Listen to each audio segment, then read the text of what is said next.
বিটি, বেলা তো অনেক হলো। আমার দুলাভাই আবার রাগারাগি করবেন। উনি আজই শহরে যাবেন এই ঝুড়ি বিক্রি করতে। আবার ঝুড়িগুলো দিয়ে দাও, আমি একটা রিক্সা ডেকে আনছি।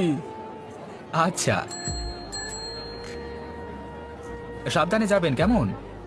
তোমাদের গ্রাম থেকে আমাদের গ্রামে রিক্সাতে করে গেলে 30 মিনিট লাগে। তুমি ভেবো না, আমি সাবধানেই যাব। ঠিক আছে তাহলে।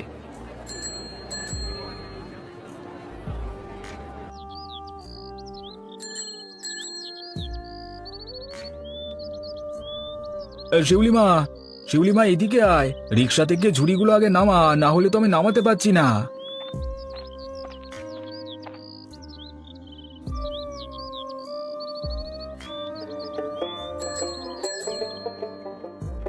শিউলি, তোর বাবা কোথায়? বাবা রান্না শেষ করে পুকুরে গেছে গোসল করতে। কিন্তু তুমি এত দেরি করে আসলে কেন?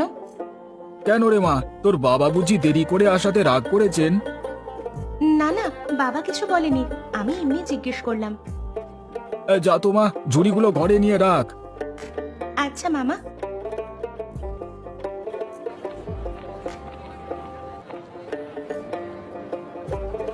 এই যে ঝুড়ি ভাই, কেমন আছেন? আমি তো বেশ ভালোই আছি। আপনারা কেমন আছেন?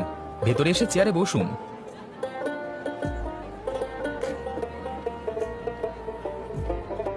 আমরা কিছু ছোট ছোট ঝুড়ি নিতে চাই, আছে আপনার কাছে? হ্যাঁ, আমার দোকানে সব সাইজের ঝুড়ি আছে, আর না থাকলেও সমস্যা নেই, আমি বানিয়ে দিতে পারবো। আমাদের লাগবে 40টার মতো। ছোট সাইজের এতগুলো ঝুড়ি এই মুহূর্তে আমার দোকানে নেই। এখন কয়টা আছে? এখন আমার কাছে 15টার মতো আছে।